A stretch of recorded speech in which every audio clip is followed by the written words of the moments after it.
365일 건강하게 사는 법을 알려드리는 건강365 유다현입니다. 피부 관리와 관련한 수없이 많은 속설. 이 중 한 가지는 들어보셨거나 또 따라하려고 노력도 해보셨을 텐데요. 나이보다 어려 보이는 연예인들이 자신의 피부 관리 노하우를 공개할 때면 어김없이 유행이 되곤 할 정도로 사람들은 피부에 대한 관심이 많습니다. 특히 우리가 흔히 길을 지나가다 한 번 더 쳐다보게 되는 사람은 다름 아닌 피부가 좋은 사람이 아닐까라는 생각이 되는데요. 그래서 이번 시간에는 주름에 대처하는 우리의 자세와 보톡스의 실제 기능과 역할에 대해서 자세히 살펴보도록 하겠습니다. 도움 말씀 위해서 자리에는 피부과 전문의 김연진 원장님 나오셨습니다. 안녕하세요. 안녕하세요.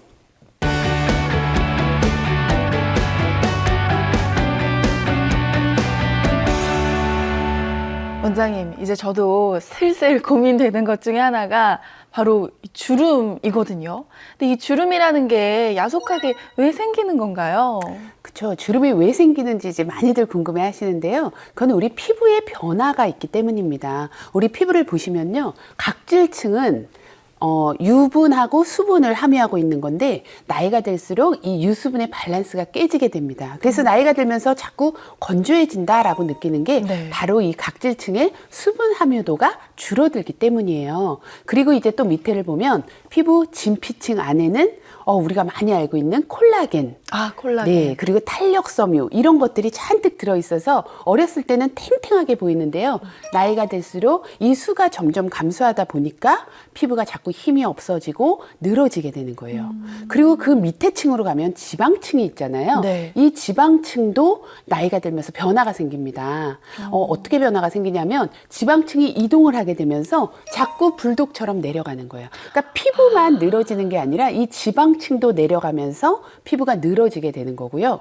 그리고 또 하나 중요한 거, 그 안쪽에 근육이 있어요. 네. 우리 얼굴 안쪽에 근육이 있는데 나이가 들면 우리 몸에 있는 근육도 자꾸 힘이 떨어지잖아요. 네. 얼굴에 있는 근육도 마찬가지입니다.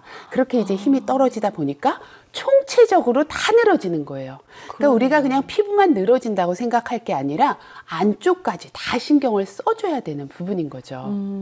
근데 왜 이제 나이가 들면서 유분기도 많이 없어진다고 하셨잖아요. 근데 이런 얘기가 있어요. 피부가 워낙 지성이고 유분기가 많은 사람들은 나이가 들어서 주름이 덜 생긴다. 이런 얘기를 들은 적이 있거든요. 이거는 사실인가요? 그러니까 우리가 주름이 되게 잘 생기는 사람이 있고 저 사람은 주름이 좀 덜 생기는 것 같아. 이런 차이가 분명히 있어요. 그게 이제 어떤 원인 때문에 그러냐면요. 첫 번째가 말씀하신 유분도의 차이입니다. 유분이 젊어서 많은 분들은 여드름도 나고 기름기가 많이 흘러서 화장도 잘 지워지고 여러 가지 불편한 점이 많은데 장점도 있어요. 바로 이제 유분이 많기 때문에 주름이 좀 덜 생긴다는 거. 그렇게 쉽게 막 건조해지지 않기 때문에 주름이 조금 덜 생긴다는 장점이 있고요. 또 두 번째 원인은 피부가 좀 까만 사람들이 주름이 덜 생깁니다.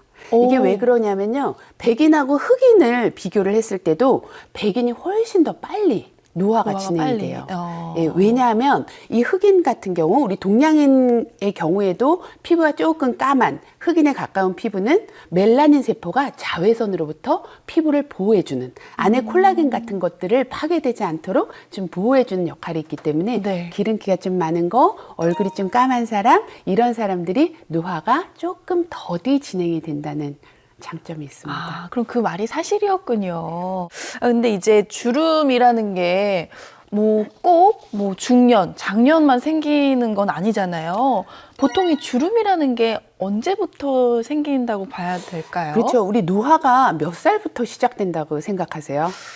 글쎄요, 저는 한 30대부터? 아닌가요? 네, 대부분 30대 지나고 출산 후에 많이 생긴다고 생각을 하는데 출산을 실제로 하지 않는다 하더라도 20대 중반부터 생긴다고 알려져 있어요. 20대 중반부터? 네, 이미 20대 초반에 정점을 딱 찍고 20대 중반부터 노화가 시작이 되는 거예요. 그래서 실제로 20대 중반의 콜라겐의 양에 비해서 콜라겐의 양이 매년 한 10%씩 감소한다고 해요. 굉장히 많은 양이거든요. 그러게요. 그래서 40대가 되면 20대에 절반 정도 수준까지 떨어진다고 하니까 노화가 정말 조금씩 계속 진행이 되는 거거든요. 그래서 대부분 20대 때 이제 고민을 하는 게 눈 밑에 주름이 생겼다 네. 라고 하시는 분들 꽤 많으세요. 네. 그때부터 이제 조금씩 시작을 하는 거고, 이제 턱 라인이 점점 무너진다라고 하는 것들은 이제 40대 넘어가면서 신경을 많이 쓰게 되는 거죠. 자, 그럼요. 지금부터는 생활 속에서 어떤 습관들이 주름에 안 좋은지 살펴보도록 할 텐데요. 자, 먼저 팔자주름부터 알아보도록 할까요? 설명해 주세요. 팔자주름 일단 생기면 너무 나이 들어 보이고 또 되게 우울해 보이기도 하고, 그런데 이 팔자주름을 그러니까 팔자주름이 생기지 않도록 평소에 습관을 잘 들이는 게 굉장히 중요하거든요. 네. 첫 번째 보면 턱 꿰기. 우리 좀 심심하고 할 일 없고 좀 피곤하고 그럴 때 자꾸 턱을 괴게 되잖아요. 네. TV를 보면서도 턱을 괴시는 분들이 있더라고요. 이러면 한쪽으로 계속 밀리게 되면서 네. 주름이 생길 수밖에 없습니다. 오. 이거하고 그러니까 옆으로 누워 자기도 어떻게 보면 같은 맥락이라고 할 수가 있는데요. 네. 옆으로 누워 자는, 한쪽으로 자는 습관이 있는 분들 굉장히 많으시거든요. 그러다 보면 얼굴이 한쪽으로 비대칭이 되기 굉장히 쉽습니다. 그러니까 팔자주름이 한쪽으로 더 깊어질 확률이 굉장히 커지기 때문에 턱 꿰기, 옆으로 누워 자기 이런 것들은 절대적으로 피하시는 게 중요해요. 그다음에 입을 셀쭉셀쭉하는 습관. 이것도 어렸을 때는 귀여운데요. 이게 이제 습관이 되다 보면 그 셀쭉하는 그 자리를 중심으로 해서 주름이 생기기 시작하기 때문에 이런 입을 이렇게 앙다무는 그런 습관 같은 것도 조금 조심하시는 것이 좋습니다. 그리고 이제 한 가지 흡연을 가지고 나온 거는, 이 흡연은 팔자주름뿐만 아니라 우리 온몸에 있는 피부에 탄력을 손상시켜주는 게 바로 흡연입니다. 그래서요, 네. 시청자분들 중에서도 혹시라도 흡연을 하신다면 오늘 당장 끊으실 거를 권하는 게, 다른 아무리 좋은 치료를 한다 하더라도 흡연 자체가 모든 치료의 효과를 반감시킬 수 있기 때문에 흡연은 정말 절대적으로 피하시는 것이 좋습니다. 네, 알겠습니다. 지금 이제 팔자주름을 생기게 하는 원인들 생활습관 알아봤고요. 팔자주름 다음으로 이제 또 고민되는 게 눈가주름이잖아요. 네, 맞습니다. 네, 눈가주름이 또 어떤 것들을 있는지 한번 볼게요. 그렇죠. 우리 눈가주름 엄청나게 신경을 많이 쓰는데 또 눈 예쁘게 하기 위해서 우리 화장도 또 안 할 수가 없잖아요. 맞아요. 그러니까 화장을 하는데 좀 약하게 하는 게 사실은 더 좋기는 하고요. 풀 메이크업을 하시는 경우에는 클렌징을 정말 잘 하셔야 됩니다. 네. 이 아주 진하게 눈화장을 하는 거 막 아무렇게나 클렌징 하는 게 눈가의 주름을 부르는 거고요. 그렇게 하지 않고 정말 눈 전용 클렌저로 살살 잘 지워주시는 거. 우리 다현 MC님도 오늘 집에 가서 눈 화장 잘 아주 잘 지우실 지워야 때, 됩니다. 네. 이렇게 박박 문지르시면 안 되고요. 이렇게 올려놔서 조금 흡수가 될 때까지 네. 기다렸다가 아주 부드럽게 잘 지워주시는 것이 너무 좋고, 네. 잔여물이 남아있잖아요. 진한 화장을 하고 나서 그 잔여물 자체가 눈가에 주름을 형성시켜주고 착색까지 시켜줄 수 있으니까요. 정말 조심하시는 게 좋고요. 네. 그 다음에 알코올이 함유된 스킨이나 토너 같은 경우에는 알코올이 어떤 역할을 하죠? 조금 산뜻한 느낌을 주는 데는 도움이 되지만 피부가 건조한 사람들한테는 피부가 더 건조하게 하는 영향을 줄 수가 있기 때문에 잔주름이 많이 형성이 될 수가 있어요. 네. 그래서 특히 눈가 같은 데는 이런 알코올이 함유된 것들을 피하는 게 좋고, 그 다음에 눈을 비비는 거, 장기간 렌즈 착용하는 것도 이제 피부가 건조해지는, 그러니까 자극을 주는 거거든요. 눈을 비비거나 장기간 렌즈나 다 눈가가 굉장히 건조해지고 따갑고 이런 것 때문에 비비게 되는 거거든요. 그래서 습관적으로 눈을 비비는 습관이 있으면 눈가 주름이 굉장히 많이 생기거든요. 그리고 비비다 보면 눈가가 검해져요. 착색도 되고 왜 흐느흐느한 그런 피부가 되거든요. 그래서 눈 비비는 습관이 있는 분들은 반드시 고치고, 만약에 눈이 항상 가렵다면 약을 드시거나 치료를 반드시 선행을 하셔야 되고요. 렌즈 착용도 조금 주의하시는 것이 좋겠죠. 네. 그러니까 이 얼굴 중에서 눈가가 좀 피부가 많이 약한 편인가요? 그렇죠. 우리 몸 중에서 피부가 제일 얇은 곳이 바로 눈가예요. 아, 그래요? 그러다 보니까 얇은 종이는 잘 구겨지겠죠. 네. 두꺼운 종이보다도. 그렇기 때문에 눈가 관리는 정말 소홀히 하시면 안 되는 부분입니다. 요즘은 수술이나 또 시술 없이도 주름을 쉽게 없앨 수 있는 방법들이 많은데요. 그중에서 가장 많이들 하시는 게 보톡스죠. 그래서 보톡스에 대해서 몇 가지 짚어보고자 합니다. 원장님, 일단 이 보톡스라는 게 언제부터 시작된 기술인지, 그리고 이 원리는 또 어떤지 궁금해요. 네, 이 보톡스라는 거는요, 이 상품명이고, 원래 균이라는 거는 많이들 알고 계시잖아요. 클로스트리디움 보툴리눔이라는 균주입니다. 이 균주는요, 통조림 속에, 상한 통조림에서 발견된 균이에요. 근데 보니까 이 균이 굉장히 무서운 균이었던 게, 네. 이제 신경을 마비시켜주는 거예요. 그래서 이제 사망에 이르는 굉장히 무서운 균이라 그래서 조심했었는데 네. 보니까 이 신경을 조금 마비시키는 거를 이용을 하기 시작한 거예요. 어디다 이용을 했냐면 안검 경련, 눈이 막 떨리는 거, 네. 그리고 근육이 땅땅 뭉쳐져 있는 거, 그 다음에 눈이 이렇게 모이는 사시, 이런 안과나 정형외과 영역에서 많이 사용을 하게 됐는데 보니까 아주 작은 주름인 이런 그 주름, 이렇게 뭐 인상을 쓰거나 이마주름 이런데도 조금 못 움직이게 하면 효과가 있지 않을까라고 우리가 착안을 해서 아주 소량을 네. 1990년대부터 쓰기 시작한 거예요. 어떻게 보면 그 주름에 적용이 된 거는 그렇게 오래되지는 않았던 거죠. 그 전에는 치료 용도로 많이 사용을 했었고, 그래서 신경독이라 그래서 굉장히 무서워하시는 분들도 아직도 네. 있으신데요. 그거는 용량이 클 때 얘기고 아주 소량 우리가 잘 정량화돼서 나온 거기 때문에 그렇게 무서워하진 않아도 되고 네. 신경을 조금 차단시켜주는, 근육을 마비시켜주는 게 이제 원리라는 거죠. 근데 이 보톡스가 정확히 어떤 효과가 있는지 더 궁금하고요. 또 맞고 싶으면 뭐 어디든 모든 데 다 맞을 수 있는지 그것도 궁금하거든요. 맞습니다. 이제 많은 사람들이요, 보톡스는 모든 주름을 다 해결할 수 있다라고 생각하시는 분들이 많은데, 아까 제가 얘기한 게 근육을 조금 마비시켜주는 네. 그런 효과가 있다는 거잖아요. 그래서 보톡스는 많이 맞아도 뭐 이마가 불룩해지거나 이렇게 채워주는 게 절대로 아니라 못 움직이게 하는 거예요. 그렇다 보니까 모든 주름에 적용이 되는 게 아니라 네. 근육을 써서 생기는 주름에만 적용이 돼요. 아주 대표적인 예가 미간, 인상을 꽉 쓰는 네. 근육을 완전히 수축을 시켜주는 거죠. 그 다음에 이마 근육 굉장히 많이 쓰시는 분이 있어요. 그런 분들은 가로주름이 언젠가 생기게 되겠죠. 그리고 눈웃음 치시는 분들, 네. 그럼 여기 까치발처럼 주름이 생기거든요.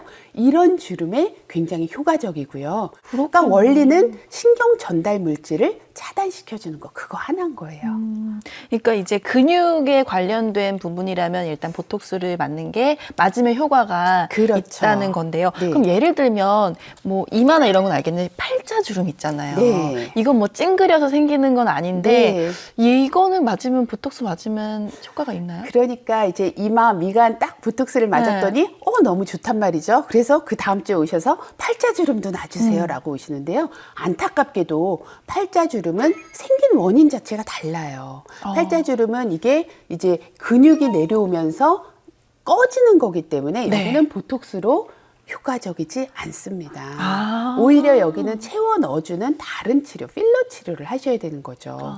그러니까 보톡스로 효과가 좋은 부분은 사실 얼굴을 기준으로 해서 반 나눠서 위쪽 주름이 효과가 있다라고 보시면 돼요. 네, 그 팔자주름 빼고 네, 알겠습니다. 이마, 미간, 눈가에 효과적이다라고 보시면 됩니다. 네, 알겠습니다. 근데 이 보톡스를 또 언제 맞을지도 의견이 분분하거든요. 그러니까 보톡스는 한 번 맞으면 또 계속 맞아야 네. 된다라는 이제 사람들이 있고, 뭐 그렇지 않으면 이렇게 계속 맞아야 되니까 난 아예 처음부터 맞지 않을래, 이런 분들도 계시거든요.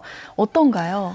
보톡스는 사실 언제 맞을까? 나는 50 넘으면 맞을 거야 하시는 분들이 꽤 있더라고요. 근데 사실 저의 권장사항은 조금 일찍 맞으라고 하고 싶어요. 왜냐하면 그래요? 네. 젊은 사람들 중에서도요, 미간주름 인상 엄청 쓰시는 분들이 있습니다. 그런 분들 같은 경우에는 보톡스를 맞아서 못 찡그리게 딱 잡아주는 거예요. 못 찡그리게 잡아주면 습관이 많이 교정이 되겠죠. 그래서 그거를 위해서 미리미리 맞아서 더 깊어지지 않도록 하는 게 굉장히 중요한 것 같고요. 그래서 내가 지금 맞아서 계속 맞아야 되는데 난 벌써 시작을 해도 될까라고 걱정하시는 분들이 있는데, 맞다가 습관이 많이 교정이 되면 안 맞으셔도 돼요. 그러니까 저 같은 경우에도 맞는데 저는 그렇게 6개월에 한 번 막 이렇게 딱딱 맞지 않고요. 내가 주름을 자꾸 쓰게 될 때, 그때 맞으라고 합니다. 그래서 6개월이 지나서 왔는데 예전보다 인상을 덜 쓴다 하면 한 달 더 있다 오라고 할 정도로 그 간격은 우리가 조절을 할 수가 있는 부분이기 때문에 제가 항상 얘기하는 거는 이게 찡그려서 줄이 팍 생기기 전에 맞아라라는 거를 항상 강조를 드리고 싶어요. 네. 왜냐하면 줄이 가면 보톡스로는 해결되지 않습니다. 그러니까 한번 주름이 생기면 네, 네. 이게 또 어려워지니까 네, 미연의 일단 방지를 위해서 구겨지면 이게 피기가 어려워요. 종이와 같은 원리네요. 네, 맞습니다. 네. 근데 또 이제 뭐든지 어떤 약이든 뭐든 부작용을 항상 염두에 둬야 되잖아요. 보톡스 같은 경우는 이제 부작용이 어떤 것들이 있을 수가 있는지도 궁금하거든요. 그렇죠. 원리를 알면 보톡스의 부작용도 너무 쉬워요. 간단해요. 특히 이제 우리가 이마 같은 데는 못 움직이게 딱 잡아주는 거라 그랬잖아요. 네. 그러니까 부작용이 뭐겠어요? 안 움직이다 보니까 너무 많이 놓은 경우에는 이마를 올리기가 어렵습니다. 아, 그렇겠네요. 그러니까 눈이 좀 무겁다라는 느낌. 그게 이제 우리가 원치 않는 작용이 다 부작용이잖아요. 눈이 되게 무거워요 하는 거 있고, 그 다음에 심지어 너무 많이 놓은 그 초창기 1990년대에는 이제 우리가 정량화가 되지 않아 있어가지고 네. 너무 많이 놓은 경우에 눈을 뜨기가 어렵다 아이고. 하는 경우도 꽤 있었는데 요즘은 그렇지가 않고요. 그리고 눈가 같은 데는 우리 눈웃음 했을 때 이 까치발 그 네. 주름에 효과가 좋다 그랬잖아요. 거길 너무 꽉 잡아놓으면 어떻겠어요? 웃었는데 여기는 안 웃겠죠. 어색하겠네요. 네, 그래서 조금 어색한 느낌이 들 수가 있고, 이제 얼굴이 약간 가면 얼굴처럼 움직이지 않으니까 이런 마스크 페이스라는 게 사실은 부작용인데, 보톡스는 좋은 게 뭐냐면요. 어떤 부작용이 생겨도 네. 효과가 계속 지속되는 게 아니기 때문에 4개월에서 6개월이 되면 서서히 다 돌아온다라는 게 어떻게 보면 가장 큰 장점이라고 할 수가 있는 겁니다. 네. 이 보톡스가 예전에 비해서 많이 대중화되다 보니까 그만큼 관심을 갖게 되고 또 만병통치약처럼 여기저기 맞는 분들이 많은데요. 보톡스는 주름이 생기기 전에 습관을 보정하는 용도로 쓰면 좋지만 무분별하게 맞는 건 자제해야 된다는 말씀 기억해 두셨으면 좋겠습니다.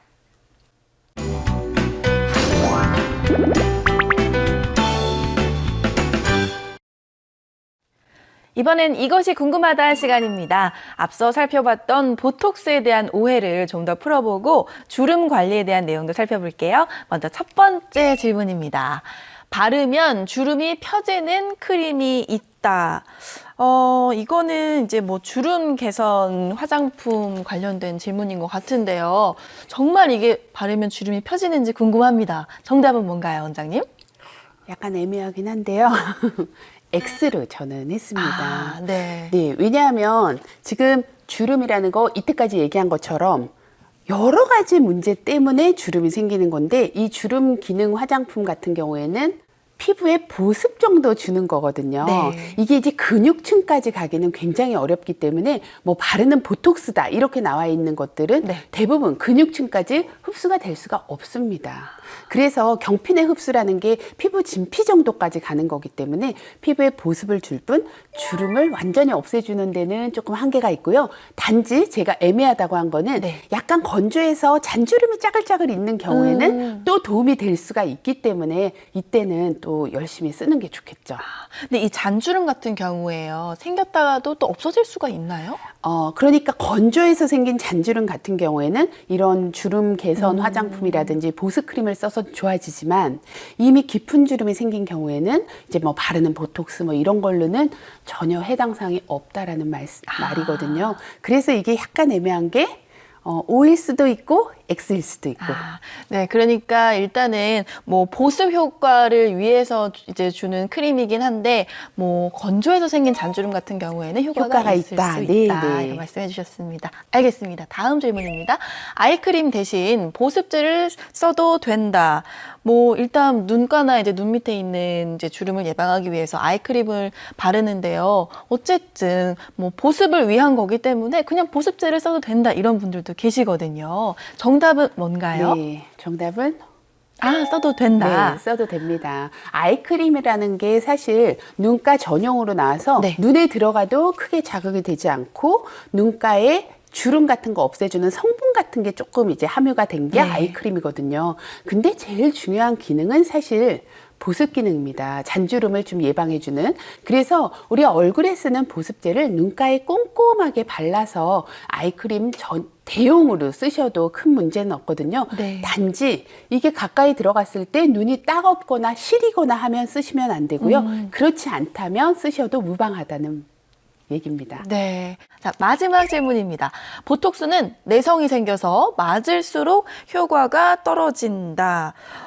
맞아요. 이게 가장 궁금해 하시는 부분이 아닐까 싶은데요. 정답은 뭔가요? 네, O입니다. 효과가 떨어진다. 네, 사실 보톡스의 부작용에 대해서 고민하시는 분들 굉장히 많으신데요. 네. 사실 이 부작용은 아까 얘기한 것처럼 시간이 지나면서 내 몸에서 완전히 분해돼서 없어지기 때문에 크게 걱정은 안 하셔도 되고요. 네. 단지 이 내성을 오히려 걱정을 하셔야 돼요. 처음에는 효과가 굉장히 좋다가 자꾸 맞으면 맞을수록 효과가 조금 떨어지는 경향이 있습니다. 네. 그래서 이거를 이제 예방하기 위해서 첫 번째는 보톡스의 그 약을 잘 선택을 해야 돼요. 굉장히 순수하게 돼 있는 불순물이 거의 없는 보톡스를 선택하는 게 중요하고요. 두 번째는 정량을 너무 자주 맞지 않고 네. 가끔 맞는 게 되게 중요합니다. 가끔이라 하면 어느 정도인가요? 6개월 정도 있다가 맞는 게 좋기는 하고요. 뭐 4개월만 지나도 괜찮긴 하는데 이제 간혹 가다가 어떤 시술하는 데서는 조금씩 자주 맞아라 하는 데도 있다라고 해요. 그런 경우에 내성이 조금 많이 발생을 할 수 있으니까 이런 것만 좀 주의하시는 게 좋을 것 같아요. 오늘 주름과 관련해 속 시원하게 이야기 풀어주신 원장님 도움 말씀 고맙습니다. 감사합니다.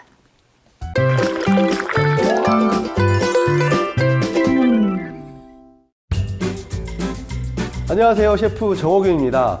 오늘은 토마토를 이용한 요리를 만들어 볼 건데요. 토마토는 주름뿐 아니라 피부암까지 예방할 수 있다고 하네요. 그럼 바로 시작해 보도록 하겠습니다.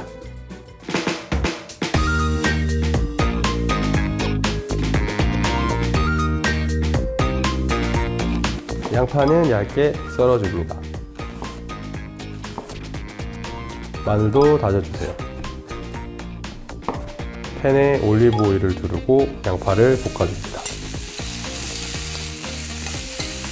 그리고 이제 집에서 요리하실 때 이제 양파하고 마늘을 많이 쓰시잖아요.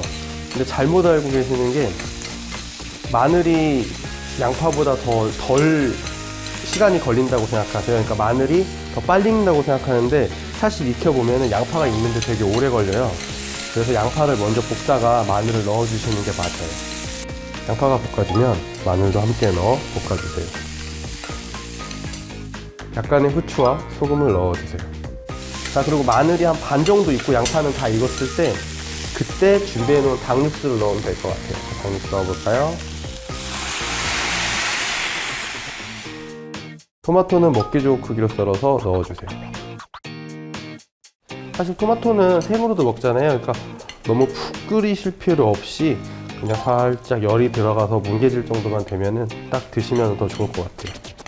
토마토 소스를 넣고 다시 한번 뭉근하게 끓여줍니다. 매운맛을 위해 건고춧가루를 약간 넣어주세요. 다 끓으면 모짜렐라 치즈를 찧어서 넣고 끓여주세요. 핫소스를 넣고 마지막에 달걀을 넣어줍니다. 루꼴라를 얹고 마무리합니다.